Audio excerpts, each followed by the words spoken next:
Friday edition of News Geelong. Ian Nicholls standing in for Graham Rawlins this evening, and we'll have all the usual features, including sport, with Mitch Cleary. But first, let's go down to the Surf Coast, where there's been some good news during the week. They have now told us that those two new schools will be built and work will start soon on the secondary college and also the new primary school at Torquay North. We're speaking with the member for South Barwon, Andrew Kados, and the school principal at the secondary college, Scott Diamond. Well, on the education front, the new Surf Coast schools are now a goer. And here I am standing on the site of the proposed Surf Coast Secondary College, 5.5 hectares, very peaceful at the moment with the sheep and the green grass, and behind us will be the primary school on 3.5 hectares of land. We're talking with the member for South Barwon, Andrew Kados, and the Surf Coast Secondary College principal, Scott Diamond. And the good thing about this is the land has now been secured for both schools, for the secondary college and for Torquay's second primary school. So that's a great outcome for the families and residents of Torquay and the Surf Coast. And we won't be too far off owning that land. The contracts have been signed, just waiting on settlement. Well, now, of course, it's so beautifully located right next door to the council precinct, and there's obviously a lot of interchange now with the sporting facilities that already exist. Yeah, well, there's a lot of synergies there. So obviously the school will be able to use some of the council's facilities here, and obviously the vice versa, that there'll be facilities at the school which will be available for the community use. So it's a great outcome for the community. Well, Scott, you must be excited now that we've gone through all the preliminaries and there's light at the end of the tunnel. Yeah, that's right. I mean, for us, we've been up and going since the start of this year at Surf Coast Secondary College, and our mantra all the way through this year has been controlling what we can control, which is the great learning programs and positive experiences the students get within the school, and we've been able to maintain that throughout 2012. But looking forward to 2013 and 14 and beyond. I mean, to be able to have the fantastic facilities that we're going to have to move into is something that is definitely that light at the end of the tunnel to look forward to. Well, there will be room to move, room to expand, and you can really move forward with the growing North Torquay area as well. Yeah, that's right. And the students within the school will have something really positive to look forward to. I mean, they've stuck through with the school through some of the issues that were present over the past sort of 12-18 months, and for them, I'm really confident that the programs we've got in place at the moment have been just reward for that. But also to move into a brand new learning facility for them is going to be a fantastic outcome for them as well.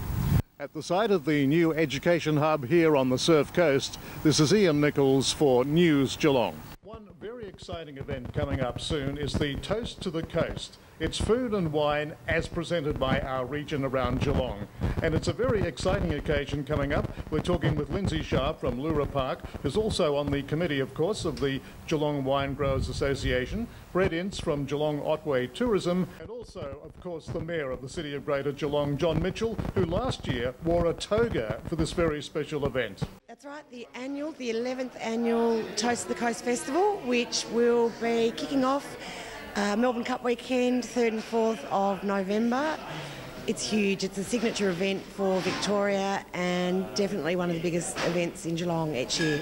Well, we know thousands of people turned out last year to the various wineries. Tens of thousands. Yes, well, tens, you're quite right, whether it be on the Bellarine, down on the Surf Coast or around the northern edges of Geelong.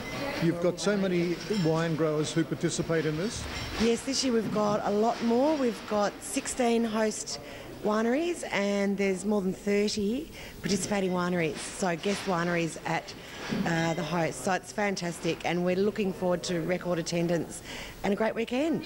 This is one of the good occasions. Toast to the Coast is a fantastic annual event. I think this is the 11th year that it's been running, and I think some 1,200 visitors last year for Toast to the Coast went to local wineries and wine tastings.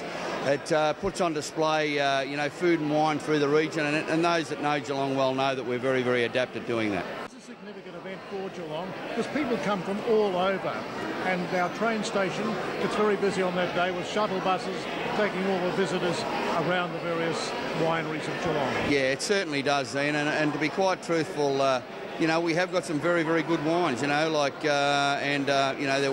well respected in the wine industry, and it does give us an opportunity to showcase that. But it's not only the wine, it's the cheeses and the foods and all of that go with it. So, it's very, very pleasurable, and a lot of people do enjoy it. But it's, the 11th year in a row it's been going, and it's a great opportunity for people to showcase their wares. Oh, definitely. We've got tourism operators here, wineries, members of the community that have an affinity with wine in the region, and to top it all off, all of our government officials and sponsors here tonight as well. So, fantastic event. It's a huge team. Definitely. From across the board that puts this together. Definitely. I'd have to say, from a team effort, the countless hours that the Geelong Wine Growers Association, who are volunteers that put in their time to bring the Geelong wine seasons of events together, the Great Geelong Wine Pour, the Toast to the Coast, the Geelong Wine Show, and their countless hours and their effort to bring this together is fantastic. So I really take their credit there in that respect. Yeah, well, that's right. It's widely promoted. People come from all over. Yes. It's becoming quite the place to be seen around the Melbourne Cup weekend. Oh, definitely. And over the Melbourne Cup weekend, from a tourism perspective, this event in the 2011 time actually brought $1.2 million into the region across accommodation stays, transport, restaurants, winery sales, all of those different aspects that have come together to form the event and to provide that economic injection into Geelong and the region. Well, I know it's an old cliche. This is the 11th annual year, but obviously it gets bigger and somehow better as every year goes by. Definitely, it gets bigger and better every time, and the amount of participating wineries in this year is at the highest that it has ever been. And from the respect of the Melbourne Cup weekend, it's really grown in that Melbourne market to get a lot of people down here to experience wine in the region and put this region on the map as a wine destination. Well, we're looking forward to it, there's no doubt about it. Definitely. It's going to be a monster event, and Geelong is on the map anyway. Definitely. So this is just another additive that will see them coming to a nice end to the year, I would think. Fantastic end of the year, and hopefully we'll get a lot of those people back in summer to enjoy what we have in our region. And from the launch of this year's Toast to the Coast, we'll take a break on News Geelong and be back shortly with more great stories.